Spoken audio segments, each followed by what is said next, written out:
Just let me know. Jai Hind. He who wants to persuade should put his trust not in the right arguments, but in the right words. The power of sound has always been greater than the power of sense. A very warm good morning to the August gathering and a heartily welcome to all. I'm Bhavini Kaushalya, your host for the day. And today I feel honored to welcome you all to the 6th national debate jointly organized by Sardar Patel Subharti Institute of Law and UNMUKT Bharat, sponsored by Dr. Ambedkar Chair. Today's debate is for the senior secondary level on the topic using religion and caste as a card during election campaign is justified. I take this privilege to introduce Swami Vivekanand Subharti University, which has been established under the aegis of Mahayana, Trivanda Varjyana, Buddhist Religious and Charitable Trust. The university has several colleges which provide higher education in almost all disciplines like law, medical, dental, nursing, paramedical, and Buddhist studies, etc. The university has been awarded the membership of Association of Indian Universities in 2013. All India Conference of Intellectuals and School of Educators have conferred Outstanding University of the Year 2013 and 14 to the university for its outstanding contribution in the field of law, education, science, healthcare, etc. The university has been accorded Grade A by National Assessment and Accreditation Council in 2016. Sardar Patel Subharti Institute of Law is one of the constituent colleges of the university. It is among one of the top colleges of law in the state of Uttar Pradesh. The college is established in the pious memory of Sardar Patel, first Home Minister, first Deputy Prime Minister, an eminent lawyer, and the Iron Man of India. The college is ranked 7th in the top eminent law school by Competition Success Review, CSR. In June 2020. It is also awarded the Best Emerging Law College Award at the 3rd National Symposium and Awards on 13th October 2019. The college ranks in top 25 college in law story of Aspire India Today 2018. The college has also received Best Curriculum Award supported by the Ministry of Social Justice and Empowerment, Youth for Human Rights, and Digital School of Law in the Legal Desire Summit and Awards 2018. In GHRDC Law School Survey 2018, we scored 1st rank in the category of excellence and 4th rank in the state of Uttar Pradesh.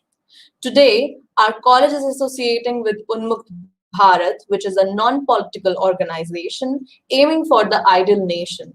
It is an association of nationalists and individuals who realize their duties towards the nation and are inclined to work for betterment of the nation. It aims to unite those who are vigilant towards their responsibilities towards the society and beloved motherland. Today's event is sponsored by Dr. Ambedkar Chair, which is established in 2020 under the able guidance of Brigadier Professor Dr. V.P. Singh Sir, who is the Vice Chancellor of the university, and our Honorable CEO Ma'am Dr. Shalya Raj. The chair is serving as the center of learning and research on the works and philosophy of Baba Sahib. The chair organizes various events from time to time and guest lectures. And today, this event is being organized by Dr. Ambedkar Chair. It is said that education is the passport to the future and the most powerful weapon we can use to change the world. For this, I would like to request the person who has consumed himself for the same, Dr. Vaibhav Goyal Bhartiya. Sir is the Professor and Dean, Faculty of Law, Swami Vivekanand Subharti University, and Sir has worked with various national and international organizations in India and abroad. He is associated with various government organizations in different capacities.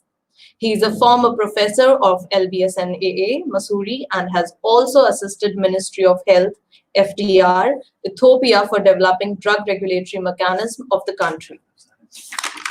He is a human rights activist, academician, and a senior administrator. Dr. Vaibhav Goyal Bhartiya.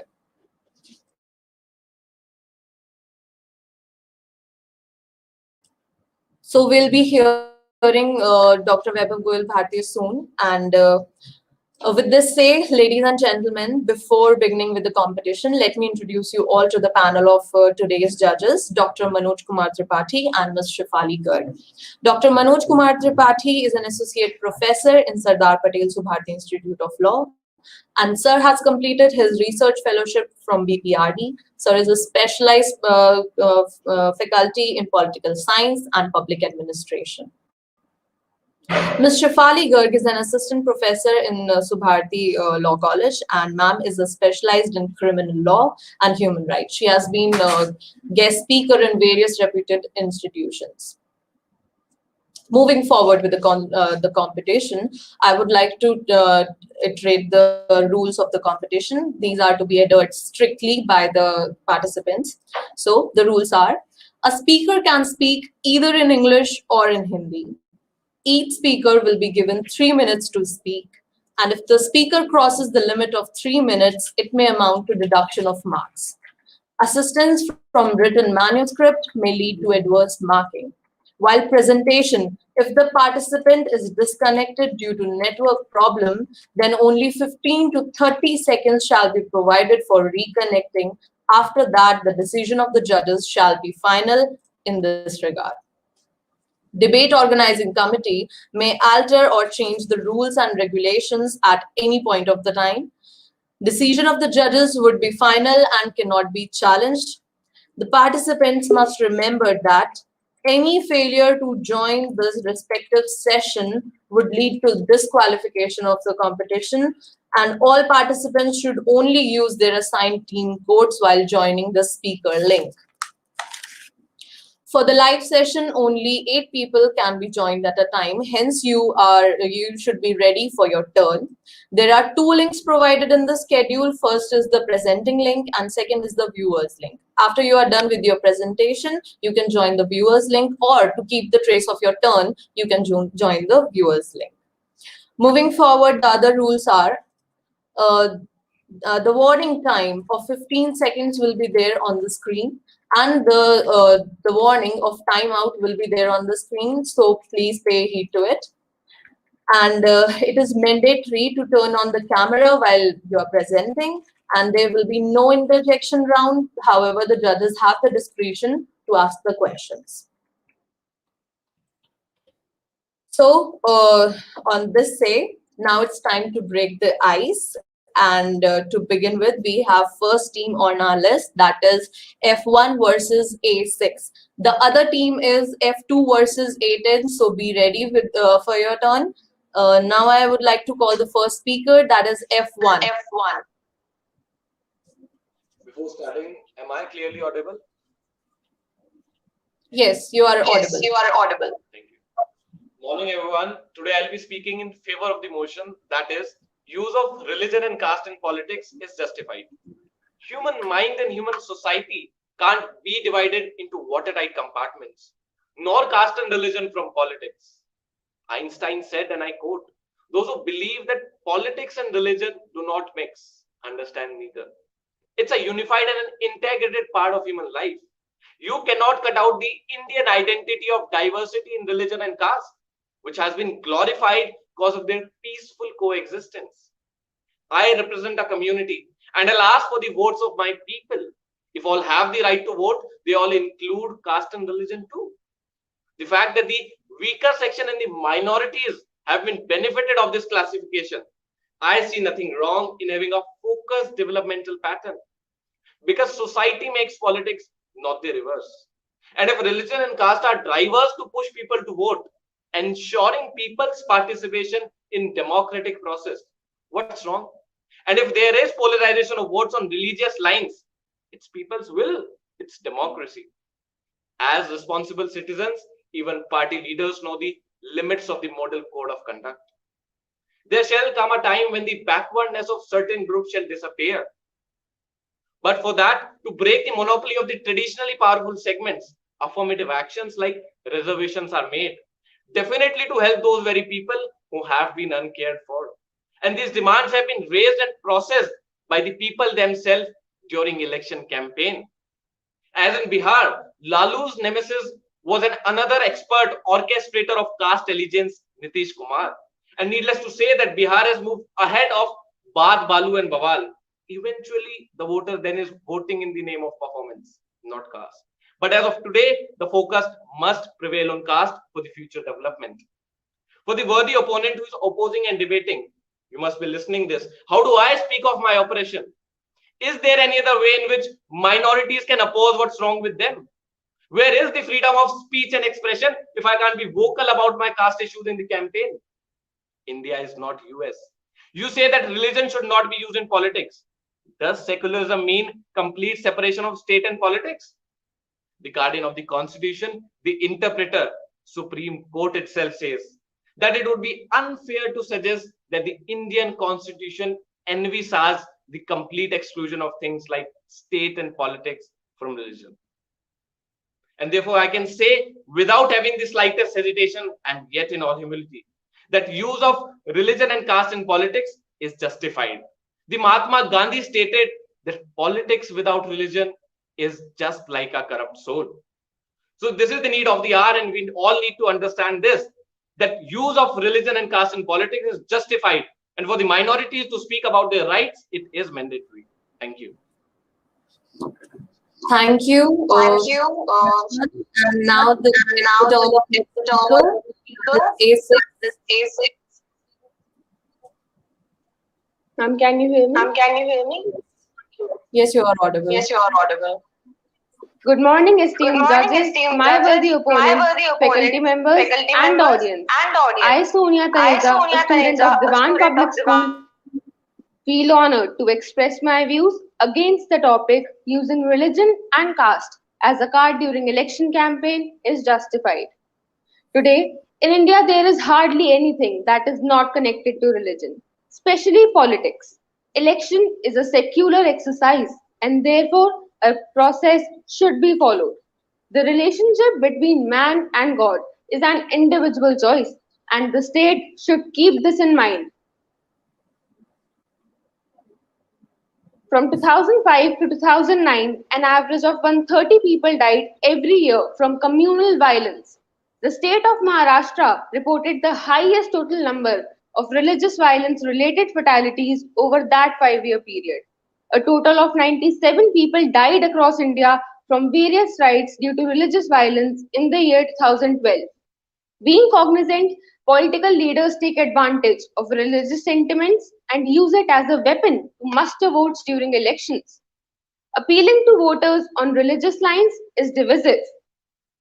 This promotes social and religious divisions, which further builds superiority of one community over the other. Therefore, levels of alienation among the minority group ultimately undermines the unity of the country.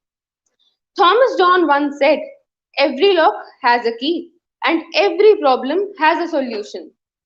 Section 123 of the Representation of People Act of 1951 states that if a candidate or his agent with his consent appeals to voters on religious grounds, then it would amount to a corrupt practice. Adding my own suggestions to this immortal topic, I would like to say that educational institutions should emphasize on inculcating secular values among students. In addition to this, the Election Commission should prepare a code of conduct for parties to ensure that religion is not used in politics. I would like to conclude by saying that religion and politics are two entirely distinct concepts and they can never go hand in hand. Thank you and have a nice day. Thank you, A6. Now it's the turn for another team, that is F2 versus A10. And the next team is F3 versus A4. So be prepared for your turn. The speaker is F2. F1 and A6 can leave and join the viewers link.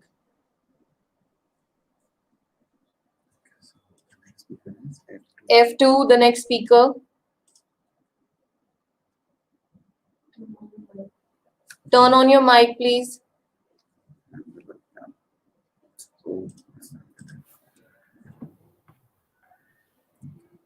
Okay, you can start.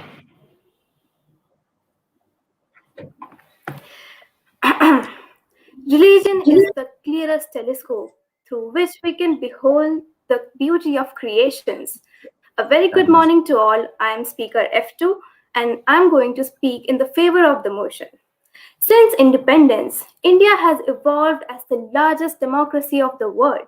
There has been an upswing in the number of political parties contesting in elections as well as the number of people appearing to vote. Thus, the energy during election period has become really competitive. So, parties share their ideas, programs, and policies with the people through election campaigns. Election campaigns are organized with full enthusiasm throughout the country in various constituencies. But it is generally seen that the candidates tend to use religion and caste as a card during campaigning, which is objected by many. From my point of view, it is fairly acceptable. Discussions on caste, creed, religion are constitutionally protected within and outside elections. The right to freedom of religion is a fundamental right guaranteed under Article 25 to 28 of the Constitution of India. It implies that all the citizens have the right to freely profess, practice, and propagate any religion subject to public order, health, and morality. Another fundamental right that ensures the liberty to freely express ourselves is the right to freedom of speech and expression. Article 19(1)(a) of the Constitution ensures that all the people have the right to freely express their own convictions and opinions through different modes of communication. Thus, candidates cannot be divested of their right to express their opinions on caste or promote any religion. We can understand the system in this way. When a salesperson does marketing of his product, he aims to convince a customer to buy his product. He uses different ways to target the requirement of the customer and tempt them into buying it. Similarly, politicians aspire to gain maximum votes and hold power in government. They use religion and caste to convince the voters to elect them. However, having the right to freedom of speech and expression does not mean that they can cross their limits. They must maintain their dignity. They can promote any religion they want, any caste they wish to, but they must make sure that they do not disrespect others. If they're able to stand up to being respectable to all, we can say that the use of religion and caste as a card during election is completely justified. Thank you.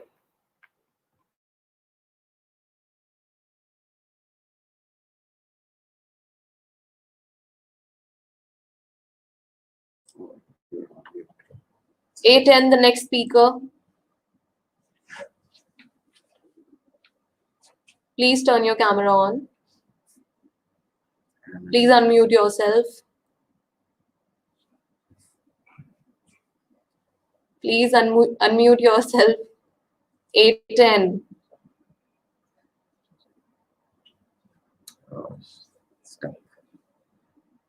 A10, can you hear me?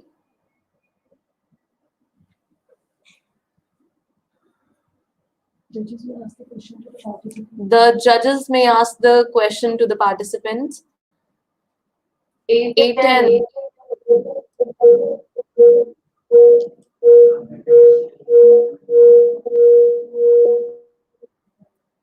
I guess there is some network issue. We should move to the next participant, that is F3 versus A4. F3. Am I audible and visible? Yes, you are audible and visible. Okay, thanks a lot. Good morning to one and all present here. I'm here to speak in favor of the motion using caste and religion as a card during election campaign is justified. While discussing the proposition today, we must begin by answering a fundamental question. Do we want politics in our country to stay aloof of ground realities, or do we want it to be centered around ground realities? I think all of us present here today will prefer the latter. Caste and religion are a reality of the Indian society. They are features so inseparable from the Indian electorate that no real issues can be addressed or problem solved if they are isolated from politics and elections. I'm sure my worthy opponents will agree that it is the right of every religious and social group to preserve its own culture and to protect its own identity. And in order to do so, these social groups form political organizations and engage in electoral mobilization. To separate their social identity from their politics and elections is equal to murdering the core idea behind representative democracy. There are many communities in India which have historically been backward, oppressed, and disadvantaged. How can we stop our candidates running for public offices from speaking of the legitimate concerns of these communities or from raising their voice against injustices they have faced because they were born in a particular caste or religion? What better stage is there to address the issues of these marginalized groups than during election campaigns when the whole country is listening? My worthy opponents may talk about hate speech and divisive politics, but the mistake they are making in their reasoning is that they have confused the agenda of caste with casteism and of religion with communalism. These are not the same things. They may say that this separation is necessary because India is a secular country. Let me tell them, even the Indian constitution does not provide for absolute separation of politics from caste and religion.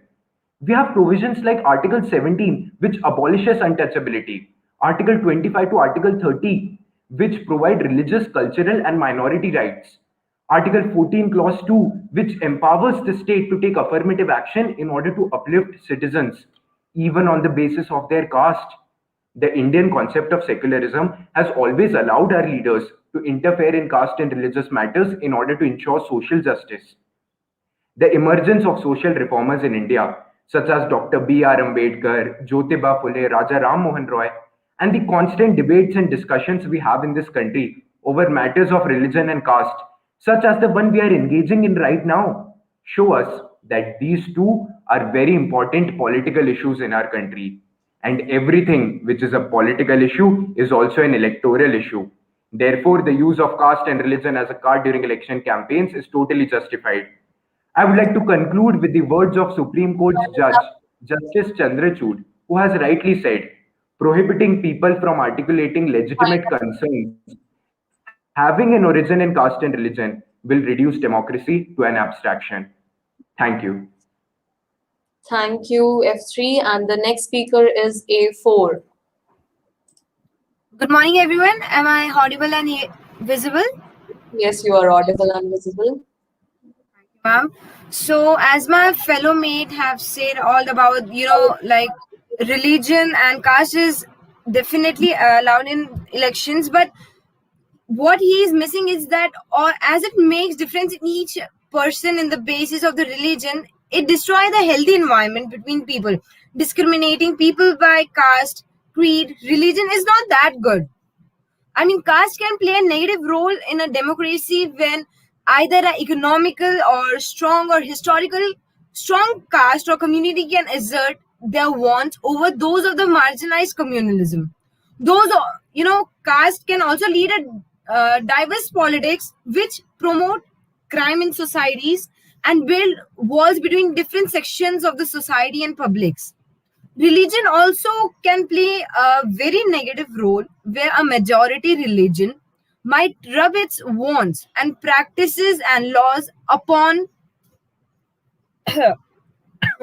upon the minority religions, and hence proving to beat to the right and of expressions and fate, like to core intents and of any global democracy. But just like religion, caste can play a big part in Indian politics. Like,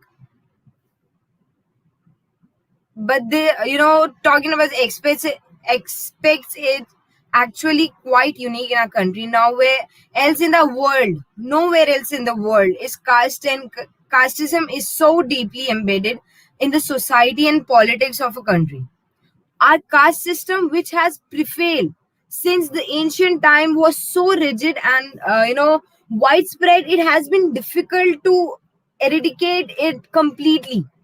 We have made progress due to urbanization, modernization, but we have not been successful in eradicating it completely.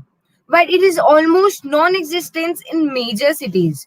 Now, the caste system still somewhat prevails in villages and some other small areas, but the caste system has traditionally had significant influence over people access to the power. The privileged upper caste group benefits more by gaining, substantially more economical and political powers, while the lower caste groups have limited access to those powers. For example, if there is only Hindus in a particular area, the people will mostly support the candidate who is Hindu. So higher political will ask for the support the Hindu candidate in order to win the elections, not like Brahmins or Muslims or any other caste or any other religions. Your time is up. Thank you, ma'am.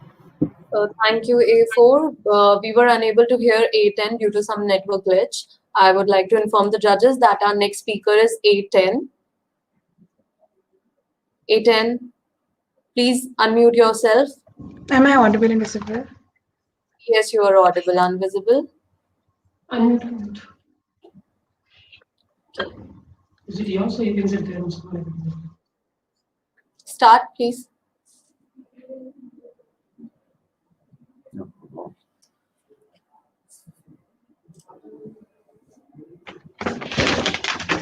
Before I commence, I would like to question all of you and ponder upon why we use religion and caste as a card during election campaigns. Isn't secularism the basic feature of Indian Constitution? Good morning to one and all present here. I am Muskan Agrawal as F10 representing Missouri International School. I'll be speaking against the notion. Caste and religion can definitely be one's identity, but definitely hold no power in the governments of a country. India, a democratic nation, and to my understanding, democracy is something that allows its people to rule. And a democratic nation allows its citizens to choose its leader and gives its citizens the power to choose their leaders without any discrimination for their identity characteristics. Therefore, I firmly believe no political party can be projecting a particular religion or caste while functioning. And guess what? The Constitution of India says that too. The Constitution of India allows free practice of faith but forbids interference of any sort of religion or religious activities with anything like elections. 55% of Indians in the 55% of Indians allow a political leader from their caste and religion to rule them because they feel there's distrust for anything outside. However, I believe we must all work towards the advancement and protection of our constitution. Votes should be polled with the belief that the country will grow in the future. And convince communal rights not only exploit religion sentiments, but also create divisions and disparities in the community. As a citizen of this very nation, it is our duty to poll votes for the right and not allow disparities to occur. Various may argue that it's prejudice for the Indian Constitution to envisage complete exclusion of religion from the election process. However, Indian Constitution does emphasize upon the rights of the scheduled caste and religion minorities. It has, however, become a tool for them to win elections. It does provide them few rights to have a particular amount of seats to provide no monopoly. Before I conclude, I would like to say with a firm belief that a growing rate of communal rights and biasness towards religion and caste in the near future, India will just be an autocratic rule in the name of democracy. Therefore, I would like to say, if religion and caste can unite, they can also divide. Thank you. Thank you, A10. I would like to remind the participants that you are not supposed to reveal your identity by any means. Only your team code is necessary, so do not take up the name of your institution. The next team is F4 versus A7. I would like to inform the judges that A7 is absent. So our next speaker is F4. सुप्रभात। आज मैं गौरी मेहता आप सभी के सामने प्रस्तुत हुई हूँ इस विषय की सहमति में। तो जैसा कि हम सभी जानते हैं, चुनाव एवं देशवासियों के जीवन का एक अत्यंत महत्वपूर्ण हिस्सा है और इसके बिना सुचारू रूप से चलने वाले देश की कल्पना करना भी मुश्किल है, क्योंकि चुनाव का यह विशेष अधिकार किसी भी देश के व्यक्ति को यह शक्ति देता है कि वह अपने नेता को चुन सके तथा आवश्यकता पड़ने पर सत्ता परिवर्तन भी कर सके। जैसा नाम से ही मालूम होता है कि चुनाव अर्थात चुनना, और हमें यह ज्ञात है कि देश के हर वासी को चुनाव के लिए वोट करने का पूर्ण अधिकार है। परंतु क्या चुनाव के पश्चात हर देशवासी अपने नेता से संतुष्ट होता है, या ऐसा कहें कि बहुमत और अल्पसंख्यक दोनों समुदाय ही संतुष्ट होते हैं? आप और मैं, हम सब भी कहीं ना कहीं अपने दिल में अपनी सरकार और अपने देश से किसी ना किसी मुद्दे पर असंतुष्ट हैं। उत्तर हम सब जानते हैं, कोई संतुष्ट नहीं है। आखिर इसके कारण क्या है? आज हम देख रहे हैं कि हमारे देश के नेता किस तरह से काम कर रहे हैं, केवल अपने स्वार्थ के कारण, ना तो देश के विकास के कारण, ना जनता के विकास के। यदि उम्मीदवार अपनी जनता के लिए चुनाव लड़े, उसके विकास करने में तभी सक्षम हो सकता है, ना कि अपने स्वार्थ के लिए। धर्म और जाति, यह हम सबको भली भांति ज्ञात है कि धर्म चाहे कोई भी हो, जाति कोई भी हो, हर धर्म का सार एवं उपलक्ष्य अंत में एक ही है। लेकिन मनुष्य ने क्या किया? धर्म, भिन्न भिन्न धर्म एक सत्य के हरे भरे वृक्ष के सुंदर सुगंधित फूलों के जैसे हैं, जिन्हें मानव ने तोड़कर अलग कर दिया है और उस परम सत्य के वृक्ष को सूना कर दिया।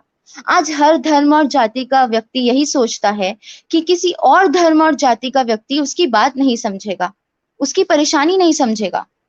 इस निराशा का कारण क्या है? मानव के बीच इस गलतफहमी को दूर करने के लिए यदि कोई भी उम्मीदवार अपने सद्विवेक से चलते हुए, धर्म और जाति को मद्देनजर रखते हुए सभी का विकास करना चाहे, तो वो जरूर ही सक्षम हो सकता है।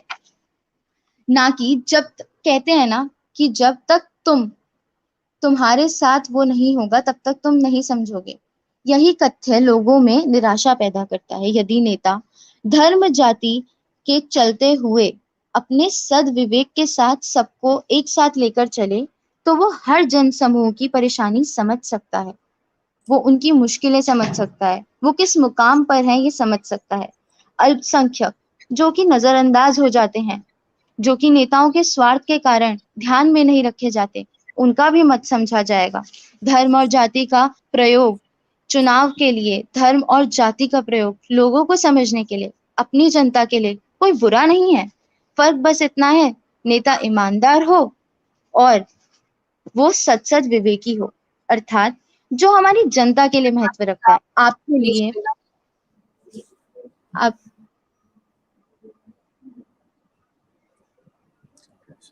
F4, your time is up. Thank you ma'am. Thank you. Since F4. A, Yes. F4. Can you hear me? Yes, F4. ma'am. Yes, ma'am. Yes. You are against the motion or No, favoring the ma'am. motion? Yes, the you motion. are favoring the motion. Yes, Yes, ma'am. Yes, ma'am. So आप इस चीज से सहमत हैं कि जो चुनाव है जितना भी, तो वो जाति और धर्म के आधार पर होने चाहिए, यूज Yes, होने ma'am. चाहिए घर में? को समझिए मैम, एक्चुअली हम सभी के लिए कहीं ना कहीं पर धर्म और जाति महत्व रखता है। जी। हर व्यक्ति के लिए अपना धर्म और जाति महत्व रखता है। तो जो जनता के लिए महत्व रखता है, उसको विचार में ना रखते हुए चुनाव का होना, उससे जनता कैसे खुश हो सकेगी? तो कहीं ना कहीं धर्म और जाति को साथ लेकर चलना नेता का दायित्व है। तो बेटा, अगर सपोज आपके पास सपोज 2 कैंडिडेट हैं चुनाव में, ठीक है, एक Yes, ma'am. आपके रिलीजन, आपके कास्ट को बिलोंग करता है, और एक आपको लगता है कि बहुत एजुकेटेड है, वेल एजुकेटेड है, उसको समाज की अच्छी परख है, तो आप किसके साथ जाना पसंद करेंगे?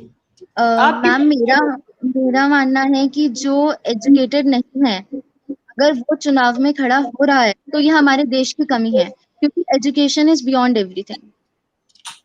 यस, इट मीन्स कि कहीं ना कहीं हमें जाति, धर्म, इनसे भी ऊपर उठकर एक योग्य पर्सन को लाना चाहिए, हम कह सकते हैं। मैम, पर अगर हम अपने देश में देखें तो पढ़े लिखे लोग भी धर्म और जाति के मामले में कट्टर हैं, ये हम सब जानते हैं। तो फिर आपने तो अभी कहा कि हम योग्यता के बेस पे जाएंगे, एबिलिटी मैम, को मैंने चुनेंगे। कहा कि ऐसा ना हो ना कि एक अनपढ़ हो और एक पढ़ा लिखा हो, हमें सारे पॉइंट्स लेकर चलने हैं। तो ये हमारे देश की कमी होगी कि अगर वो सिर्फ कुछ ही पॉइंट्स लेकर चलता है। अभी हमने धर्म और जाति के पॉइंट की बात करी, तो हाँ। मैं उसके भी फेवर में हूँ, और education is totally a different point, तो उसके अगेंस्ट भी मैं नहीं हो सकती। ओके, चलिए ठीक, okay. Thank you, ma'am. Thank you. So next team is F5 versus A1. F5.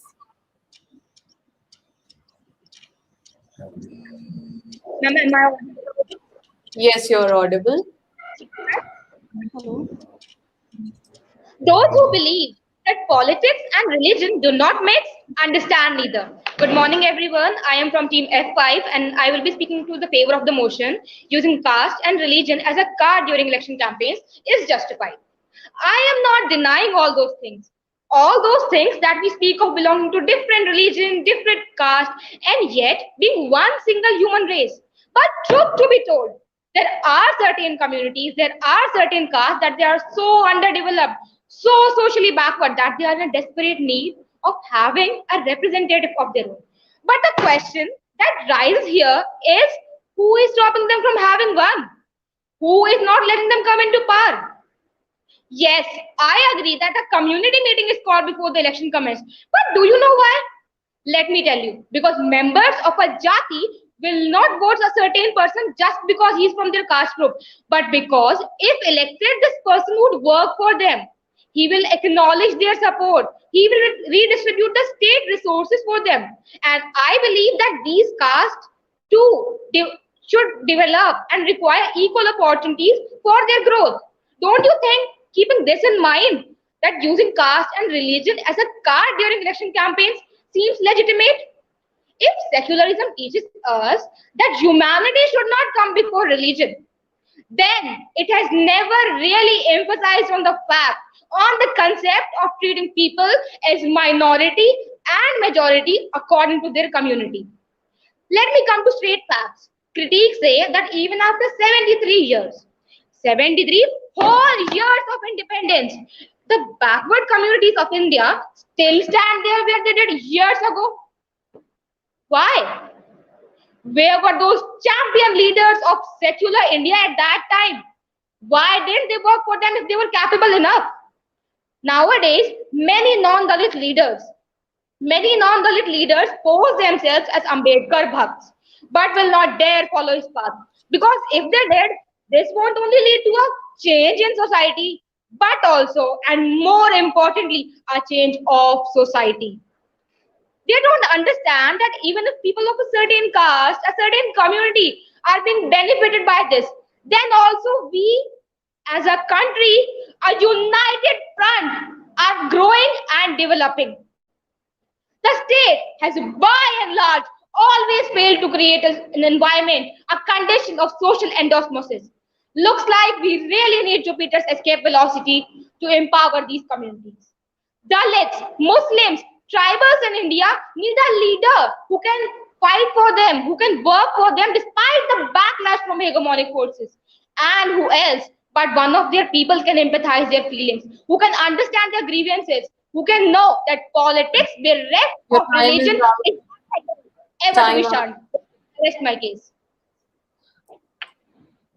Thank you. The judges may ask the question. Yes. F5. Yes, F5, can you hear me? Yes. What is the meaning of secularism, beta? Ma'am, secularism means treating all the religions equally, not discriminating one above each other. Okay. Okay. Beta F5,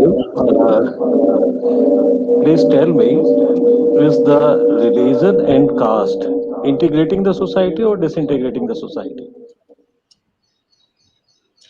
So that depends. If we are using caste and religion for our gain, for earning black money or doing some bad deeds, then these are disintegrating the society. But those people, there are certain political leaders from the caste group, from minority communities that are working for them.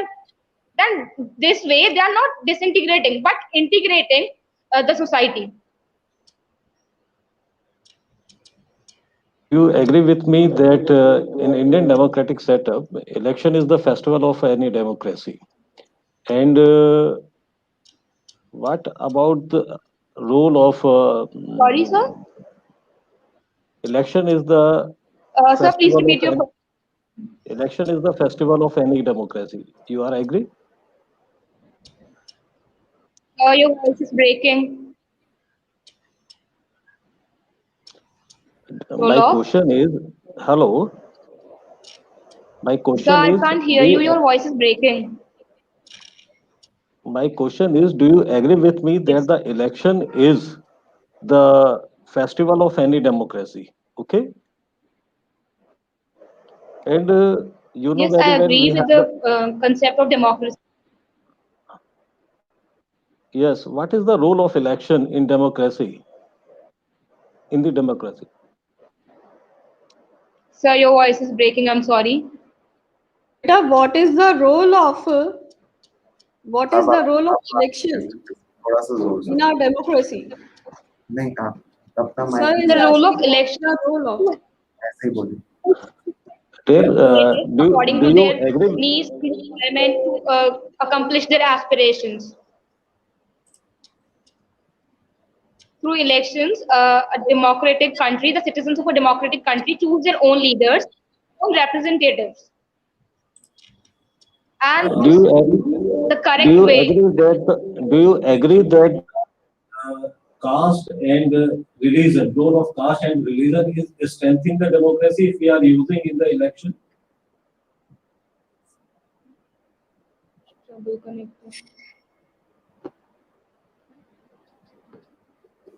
Sir थोड़ा सा जोर से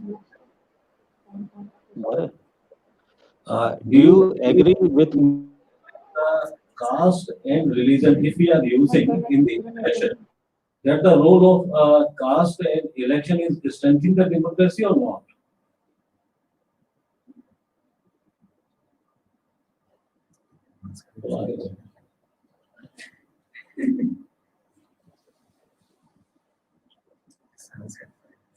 There is some network issue, and thank you, F5. The next participant is A1. Yes, ma'am. Can you hear me? Yes, I can hear Am I you. visible? Yes, you're visible. Shall I start? You should start. Okay. With the onset of elections, a kind of religious showbiz and spectacle suddenly begin to float all around. I'm Brahmin and belong to so-and-so Gotra, so vote for me. If all Muslims vote for me, we can defeat the opposition. Such religious rhetorics in almost every campaign oratory. The political manipulation of religious symbols, be it tilak or caps, are some of the common tactics used by the leaders to woo the people. But among all this hurly-burly, the very spirit of secularism is somewhere lost. A very good morning, honorable panel of judges, worthy opponents, and the August gathering. January 2nd, 2017, Supreme Court declares election is a secular exercise and therefore its way and process must be followed. Religion, on the other hand, is a bond that connects us to a divine. So let it be a personal affair. Do not drag it into politics. If you campaign in the interest of one particular caste or religion, don't you think it will create a sense of insecurity and disappointment in the others? A candidate represents his constituency as a whole and not a subsection of it set aside by caste-based or linguistic markers.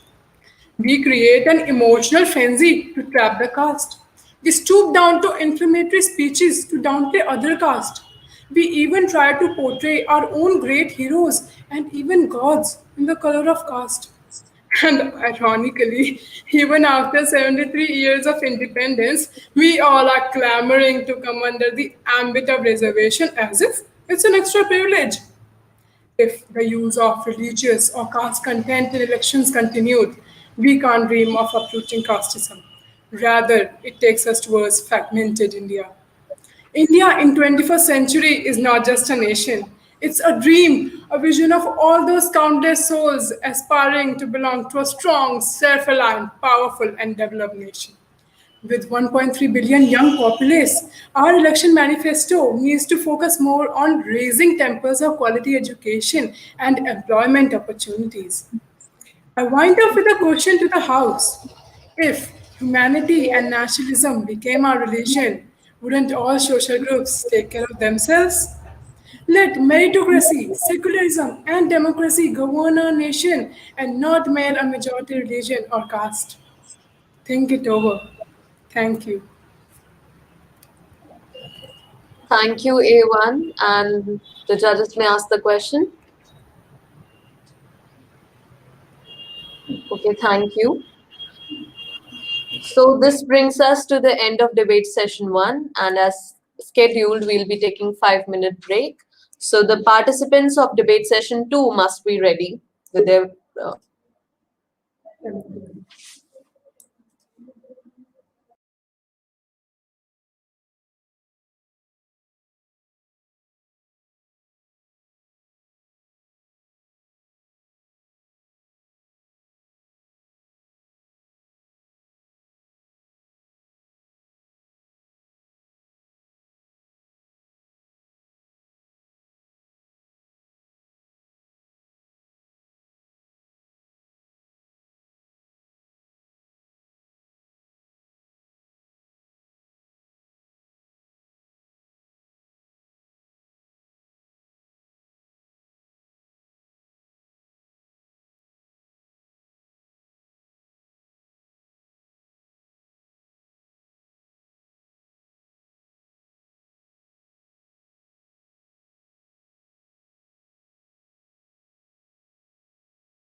I welcome you all to the debate session 2.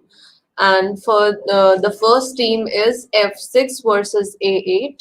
I would like to inform the judges that A8 is absent due to COVID.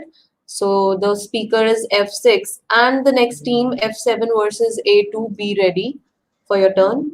The speaker F6. Am I visible and audible? Yes, you are visible and audible. A very pleasant morning. I consider it to be an immense pleasure to stand before all of you and express my views in favor of the debate topic, that is, use of religion and caste as a card during election campaign is justified. As a political enthusiast, I was always told that religion and politics can never walk side by side. Called communalism. But as I grew up, I learned that two people can look at the exact same thing and see something totally different.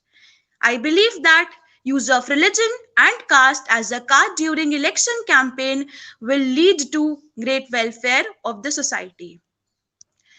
According to a study conducted by Azim Premji University, it was observed that across 8 states, 55% of the Indians would prefer a political leader from their own caste and religion. It is because a majority governed by someone who is of their own community, as he would understand their problems better and would come up with optimum solutions. The major concern of today's society is untouchability. It is a social evil being practiced from several decades. But election has eliminated this issue to a large extent as it provides equal opportunity to appear. It's time to accept this truth that religion and politics are two entirely inseparable subjects. Absolute separation of the two spheres of influences to a human society is not possible, as the two institutions have their subjects in the same locality anywhere in the world. According to Gandhiji, religion and caste must be derived from honesty, moral values, and ethics, instead of being an origin of differences and conflicts among people. Thus, politics must be guided by the true meaning of religion and caste. I wish to conclude by quoting the words of the famous journalist, that is Don Foster. My belief in equality comes from my faith and my political beliefs. I can't extricate the two, nor would I wish to. Thank you. Thank you, F6. The next team is F7 versus A2. The judges, please note that F7 is also absent. So our next speaker is A2.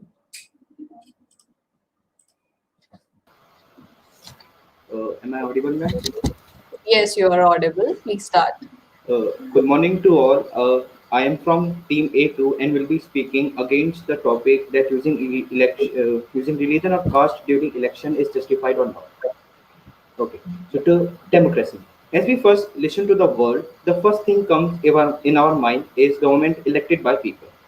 Such government is elected through election, which brings the idea along with of election campaign. Now, what is election campaign?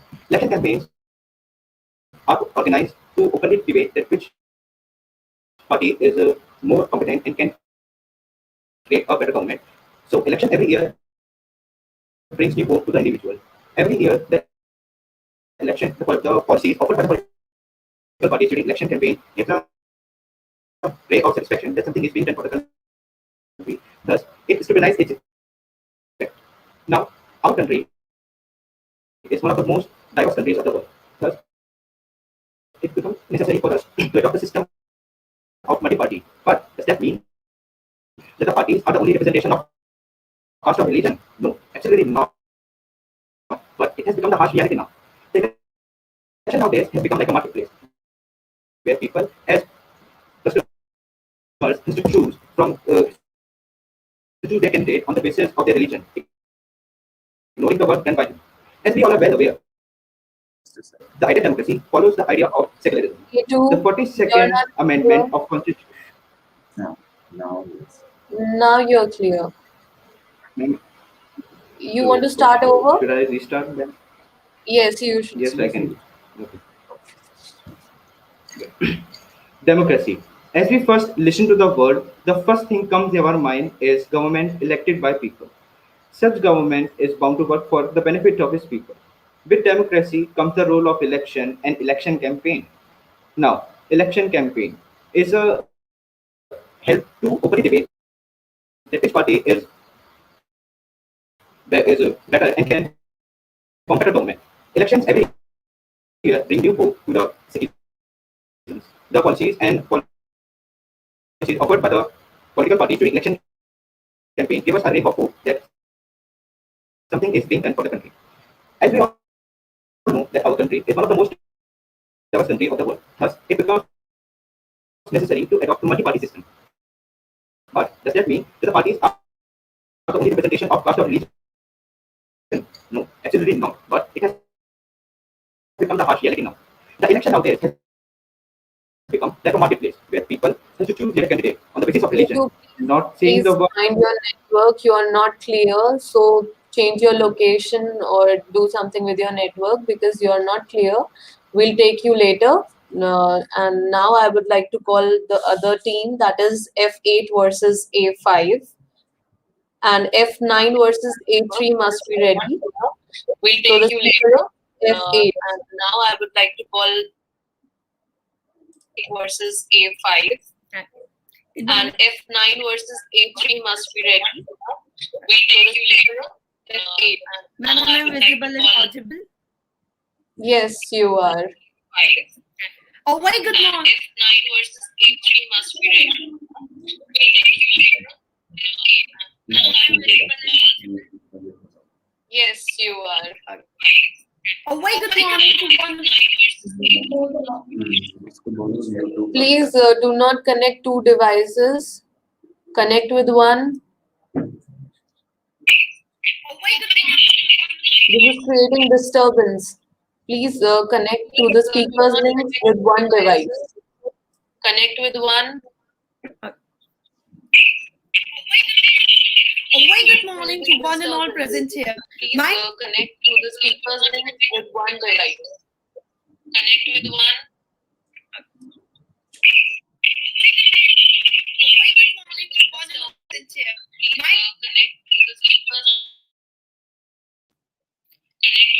Ma'am, am I audible and visible?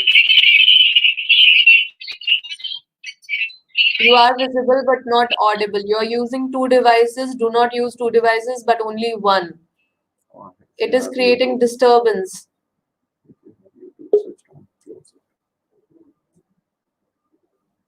If you are having YouTube, Ma'am, how about now? Is it better? Ma'am, how about now? Yeah, it's good. Okay, I will start then. A very good morning to one and all present here. My code number is F8 and I take immense pride in presenting my views for the motion before you all that it is justified to utilize religion and caste as a card in election. Before arguing as to why it is justified to use religion and caste, I would like to raise a question before you all. Why is it that religion and caste can never be separated from politics in our country? Religion is the very foundation of this nation. We, as citizens of India, a country which harbors Hinduism, Islam, Christianity, Sikhism, Jainism, and Buddhism all under one roof, are driven towards the religious policies of honesty, unity, and harmony, all of which are a key factor to an efficient and proficient political leader. To say that the desertion process leading to the selection of this political leader shouldn't be on the grounds of religion is simply saying that you have an ignorance of both religion and politics. As far as caste is concerned, to segregate elections from caste is simply bringing the democracy of our nation to mere metaphysical idea, for even our constitution recognizes the position of caste in the society. My dear friends, I very strongly believe that it is casteism, not caste, religious persecution, and communism, not religion, which is wrong and should not be validated to be utilized in the election. If I, as a political party, am representing a community, it is only fair and obvious that I would ask for vote to obliterate religion and caste simply because of the failing politics is simply mocking all the voters who genuinely believe that all the disparity and discrimination that they have previously suffered or rather continue to suffer will be given a remedy to. A person who speaks, a candidate who speaks on the basis of religion, caste is only the one who will understand these people. Our country is a country which has given a lot of importance to religion over the ages and ages that it has survived. And let us all be real. Politics is about the welfare of the nation, and that which concerns the welfare of the nation is a concern of a man who is religiously inclined for the service to man is the service to God. And let us all not forget that it was religion and caste only which gave rise to many, many great political leaders of this nation, whether it be Mr. B.R. Ambedkar, Swami Vivekananda, etc., and a great host of others. Thus, to conclude my words, I just have to say that rather than painting religion and caste in bad lighting for the failing politics of this nation, let us all rather focus on the making the politics of this country better and on ourselves, because it is religion and caste only which balances and provides a delicate importance to the injustice which our people faced in our country. Thank you all and have a marvelous day ahead. Thank you. And the next team is F9 versus A3. F8. Yeah. Okay. Here one question. F8. Yes, ma'am. Can you hear me? Yes, ma'am, you are audible. Here Yes. I have F8. one question. Do you believe in religious nationalism? Also asking. Yes, ma'am.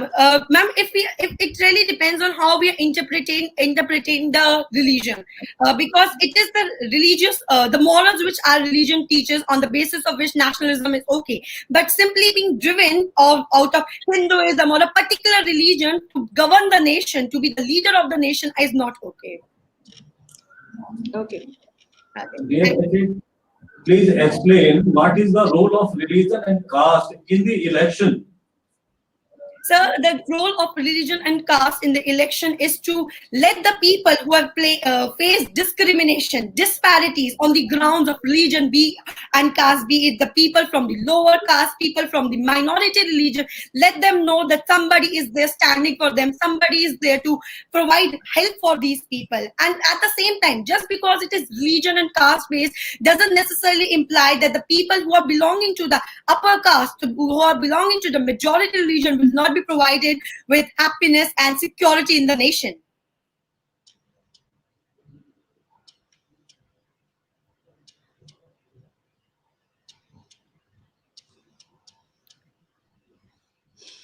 So any further questions?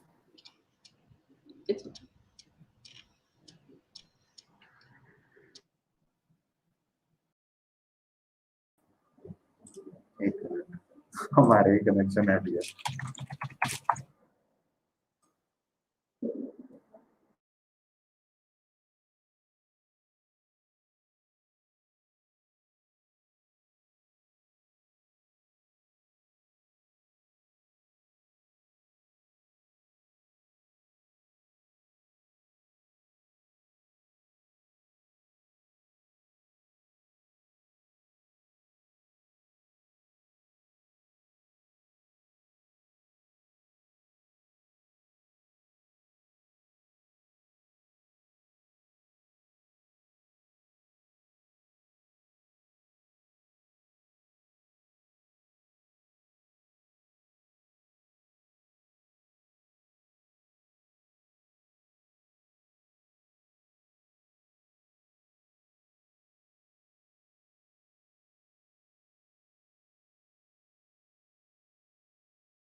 Thank you, everyone. So the next speaker is A5. A5, please switch on your camera. A5. Am I audible? Yes, you are audible. Please start. When religion and politics travel in the same car, riders believe nothing can stand in their way. Caste may be bad, caste may lead to some conduct so gross as to be called men's inhumanity to men. India being so-called secular promoted equality. The state being secular in the character will not identify itself with any one of the religious communities or any denomination though. This necessarily implies that religion will not play any role in the governance of the country, which must at all time being secular in the nature. Election is a secular exercise, just as the function elected representation must be secular in both outlook and practice though. Thakur wrote in his opinion, this is the harsh reality of the modern India.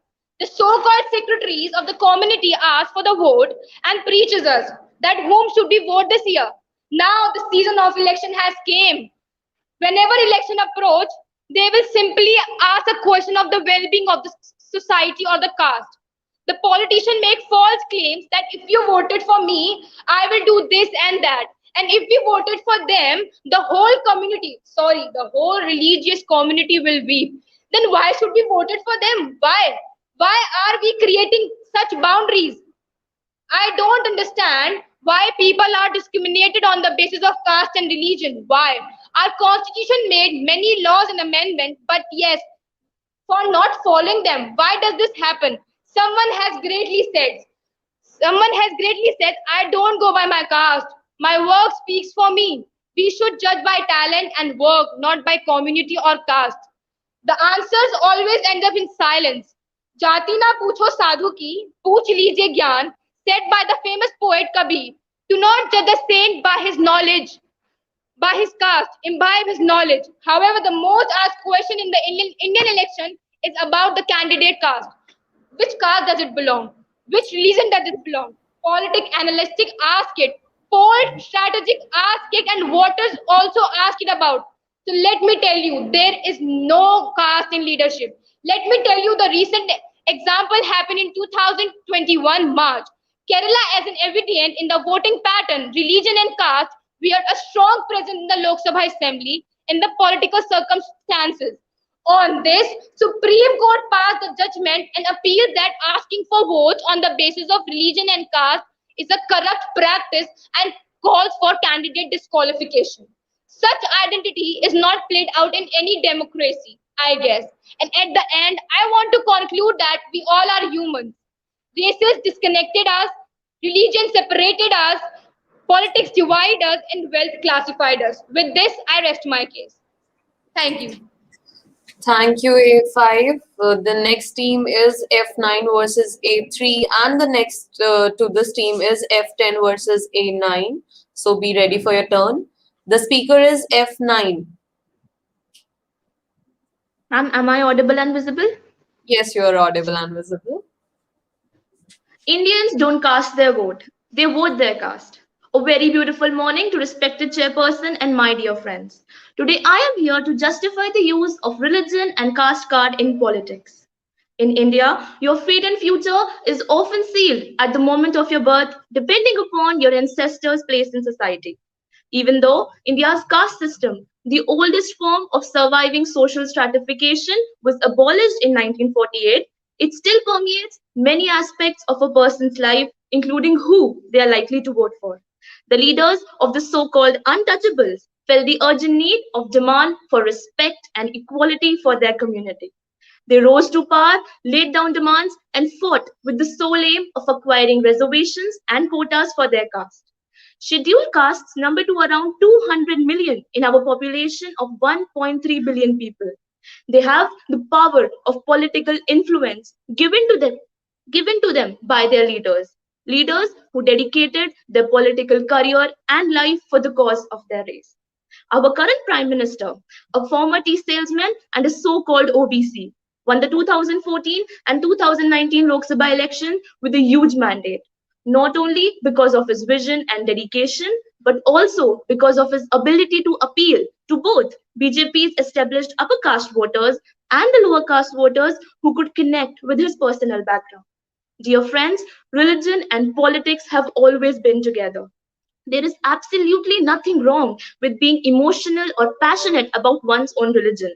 If religious issues rise as high as the Ram Janmabhoomi conflict, the love jihad case, or the forcible religious conversions, then yes, I do believe that leaders need to mention them at the national platform. Such events need to be voiced. And who would do that if not the ones we voted for? Upholding the interests of your own religion does not make you communal, nor does it mean that you hate every other religion. The BJP and the RSS upheld the issue of the Ram Janmabhoomi for more than 70 years. Therefore, the Hindus felt that they could be the one to safeguard their interests and help them to fight for the cause of the temple of their most revered deity. In the end, I would just like to state a very practical fact which you and I both know, which is that no political party can win any election without the absolute support of at least one of the major castes or religion. Had that not been true, then the leaders of the so-called secular parties wouldn't roam about announcing their gotras, wearing janeus, tilaks, or skull caps just before the elections. Think about it. Jai Hind.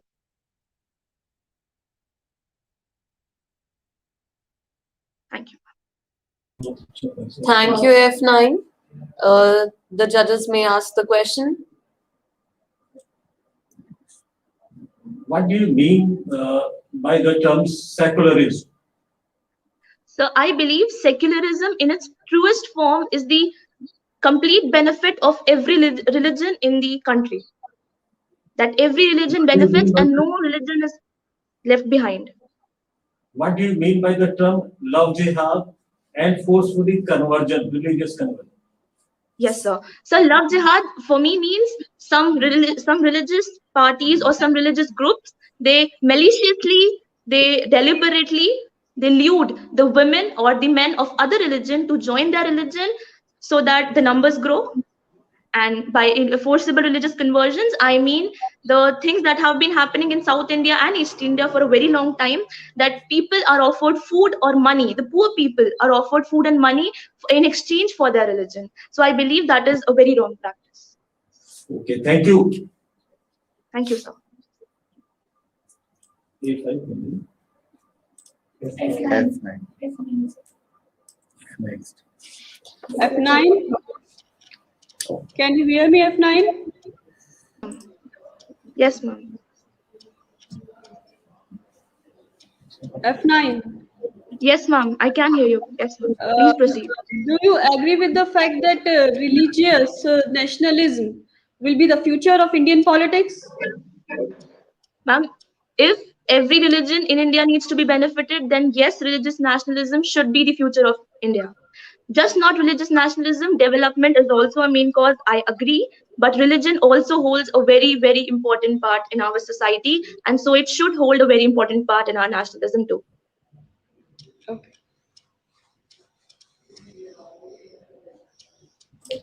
Thank you, F9. So the next speaker is A3. Please switch on your camera. Am I audible? Yes, you're audible. Please start. Okay. Good morning to all present here. I'd like to ask this August gathering whether we want our future leaders to work on pressing issues like elevating poverty, working towards health services, empowering women, or just be someone who belongs to a particular caste or religious group, even if he or she is not sufficiently competent. Today, I'm here to share my views against the topic using caste and religion as a card during election campaign is justified. The Indian Constitution explicitly states that India does not have an official religion. This guarantees that religion and politics do not influence each other. This has been reiterated a number of times in the case S.R. Bommai versus Union of India.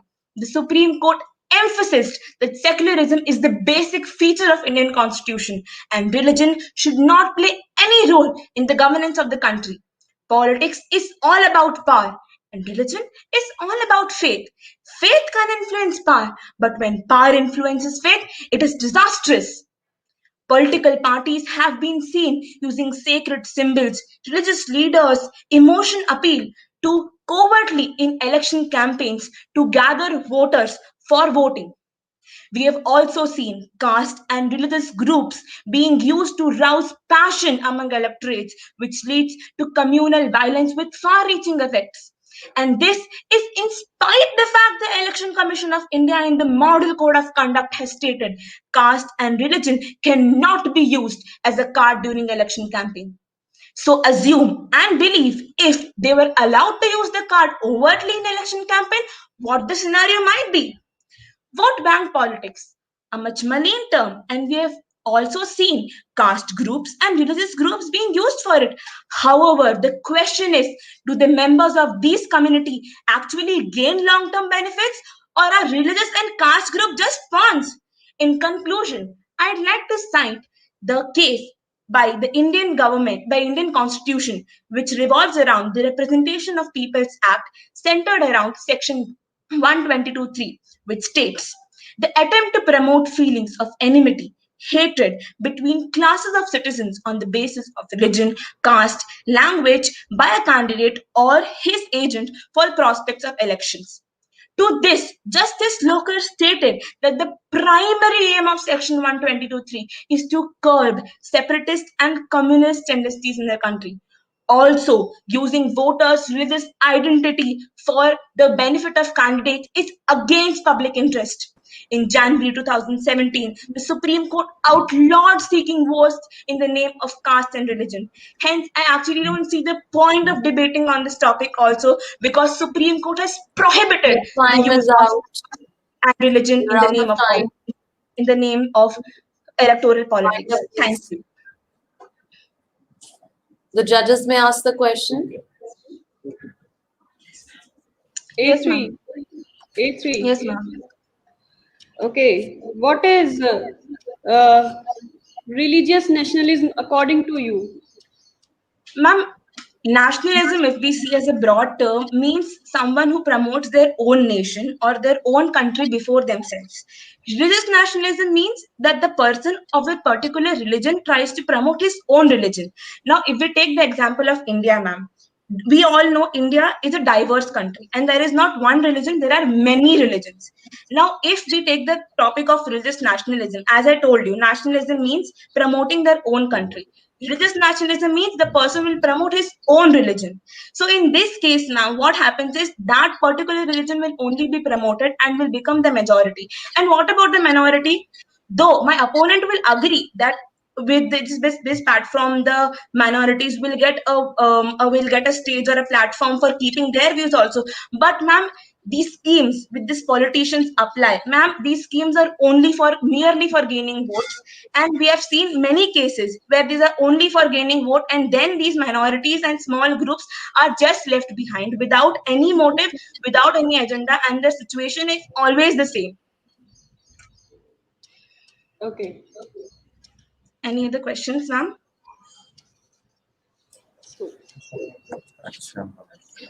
Thank you so much. So the next team, the last team is F10 versus A9. So we have our next speaker, that is F10. Good morning, everyone. Am I audible and visible? Yes, you are. Yes, I believe that use of religion and caste as a card during election campaigning is justified.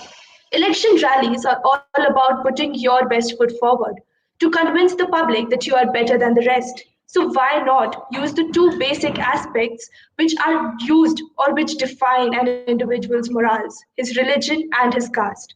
I mean, since childhood, haven't we all been told that don't do something wrong because God is watching you? Not that you're wrong in the eyes of law. This shows how dominant religion can be to define someone's morality, which would later affect his decision making. Campaigning is about showing your views of change, how you would solve a problem that the community is facing.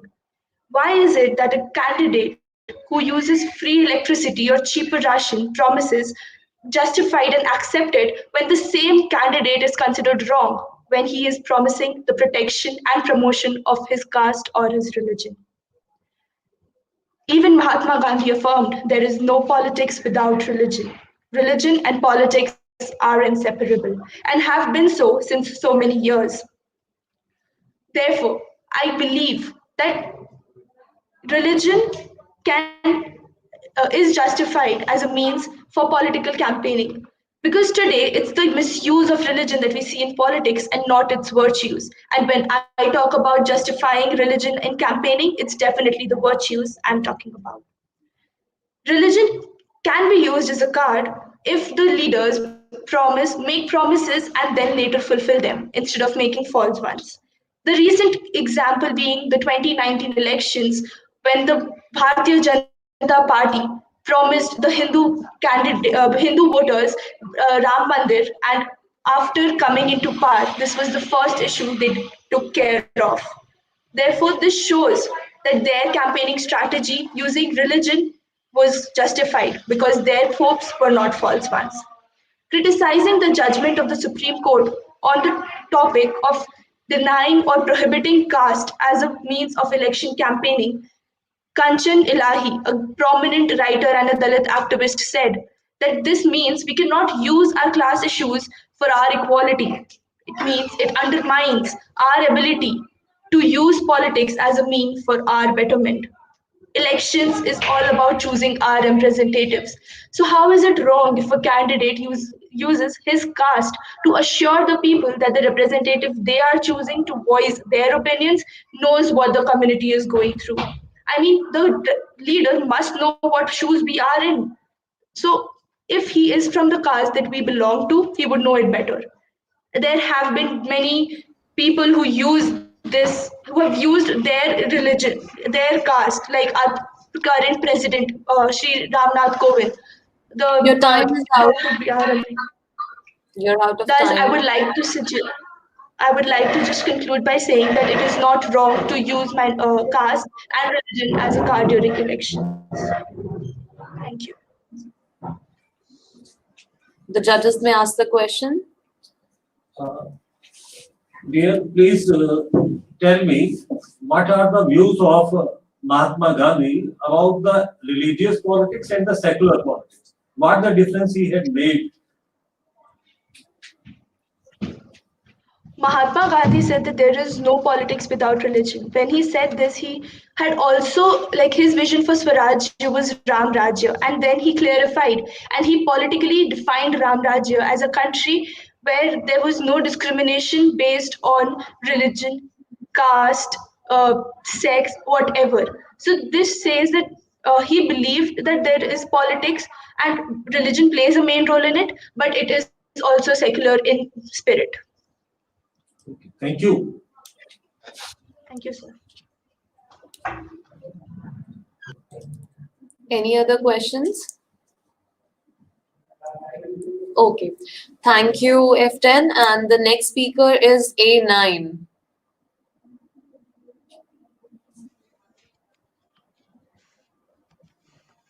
Good morning, ma'am. Good morning, sir. Am I visible and audible? Yes, you are. All right. Just a second. We, the people of India, having solemnly resolved to constitute India into a sovereign, socialist, secular, democratic republic and to secure to all its citizens justice, social, economic, and political. A very hearty morning to the House at large. I am here to speak against the topic using religion and caste as a card during campaigns is justified? No, not at all.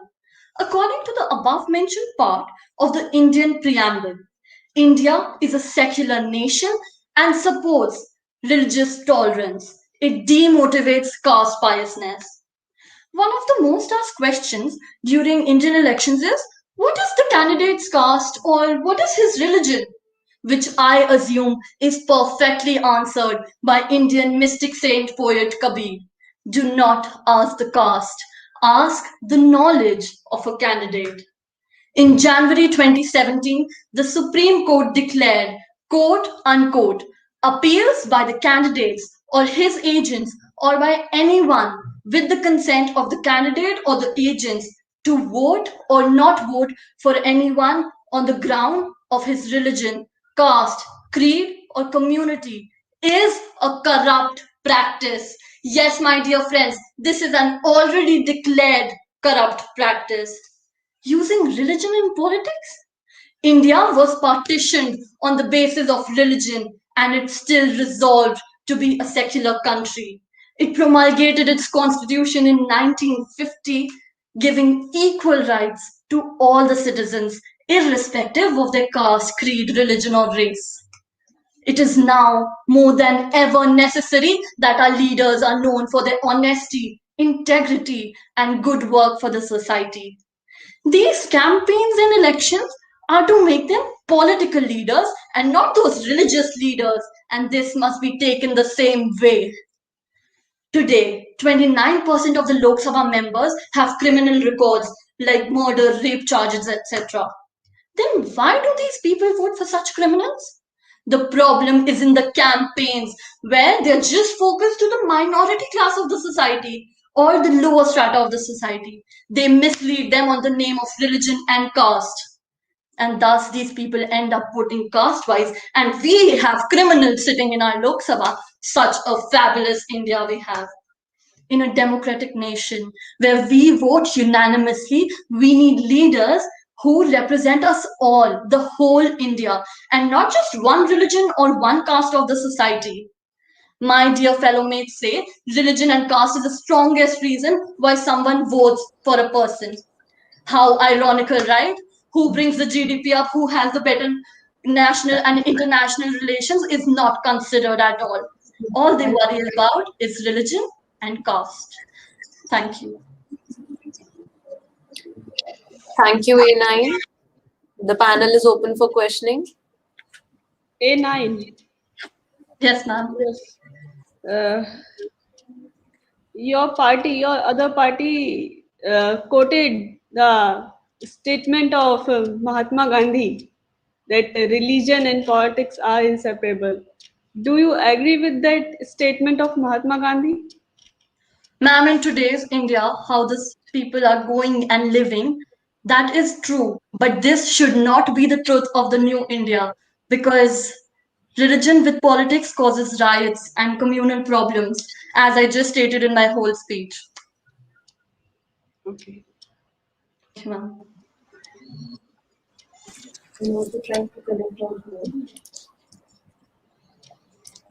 Any further questions? Thank you, A9. This is Thank the you. last call for A2. A2, if you do not have any network issue now, so join the speaker link.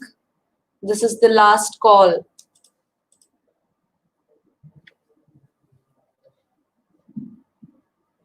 Goodness. We cannot see A2 joining. So this is the discretion of the judges. Should we wait or should we proceed?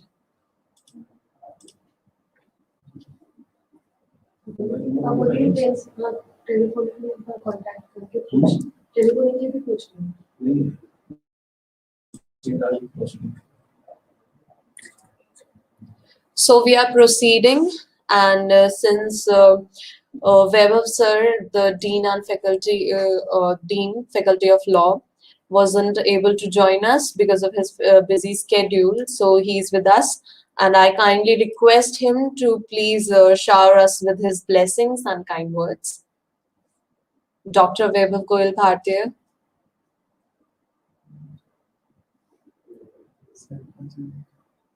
Sir.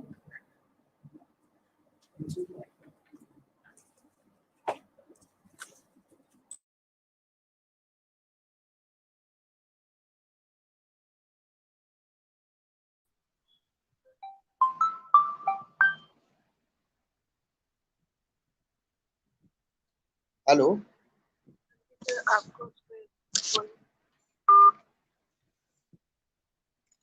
So good morning, one and all. And I was listening the debate competition since morning, and this was the very first time that this debate competition has been extended for the higher secondary students, and the participation from the 11th and 12th students have been observed, and the way and their enthusiasm that was found outstanding. Uh, I'm not in a position to identify anyone who is below the expectation. I'm not sure about the result because result might be as per the view of the two judges. But the fact is the way they have elaborated the point as a, you can say, religion as a weapon or the caste as a weapon, which is somehow poisoning the society. The way and the way in how much excellent manner all of you have extended your views, that is beyond imagination, appreciable. Furthermore, when I have listened the views of the who were the for the motion, and to me personally, I observed yes, using religion and caste as a card during the election campaign is not justified. This was my personal opinion. But when I was listening the speakers who were for the motion, and they compelled me to think yes, it cannot be, and it is essential because when we are talking about the freedom of speech and expression, then freedom of speech and expression includes our right to belief, our we can propagate our religion, we can propagate our feelings, we can propagate our beliefs. So they compelled me to think on the other way around that yes, religion may be used as a card during the election campaign. Still it is quite debatable because so far as our constitution is concerned, uh, part 3 of the constitution, at one time it is talking about the different fundamental rights, and freedom of belief is one of them. At the same time, when we are talking about the directive principle of state policy, uniform civil code is there, and somehow uniform civil code is talking about the non acceptance of the religion by the state. That means really state will not give any preference to any of the religion. So both the views were there, and I have listened the views from all the speakers, and I hope this time we have planned only 10 teams because it is the first time that we have opened the debate competition for higher secondary students, and we have seen that the response was quite good. Next time we will plan, and I will request the Moot Court Association of Subharti Law College that they will extend this debate competition specifically in virtual mode for the higher secondary students, and if possible on the constitutional date on the 26th November every year, if they can incorporate like that. And definitely I have no words, just to acknowledge the contribution of the director of our studio, Mr. Vishal Singh, who is the director of our studio, the way they have excellently organized this virtual debate competition. This is six in chain under in association with the Dr. B.R. Ambedkar chair, and the chair which has been established within Swami Vivekanand Subharti University under Faculty of Law. So with this, I'm thankful to all the participants. I would like to acknowledge the contribution of the faculty members and the authorities of the college, because the participation of the student will remain impossible if the energy behind them, the faculty member, the motivators, and the head of the institution are not with the students, and more specifically during this time of pandemic, the way they have shown their zeal to participate in this competition, I have no words, and rather I can say I'm speechless to pay thanks to them. So thank you very much, thank you one and all, and thank you to Marcom, our studio team, and thank you to the judges and Dr. Manoj Kumar Tripathi and Mrs. Vaishali Gar. We are thankful to you, and more specifically I'm thankful to this Moot Court Association, and specifically Miss Afin Elmas and Miss Anna Sisodia, who have not, they are untiring efforts, the way they have given day and night for this first time they have organized this virtual debate competition. Otherwise, normally we organize such debate competition in offline mode. So with these words, thank you one and all. Thank you one and all again. Thank you so very much, sir. That was indeed informative and motivating. So here we have come to the end of the competition.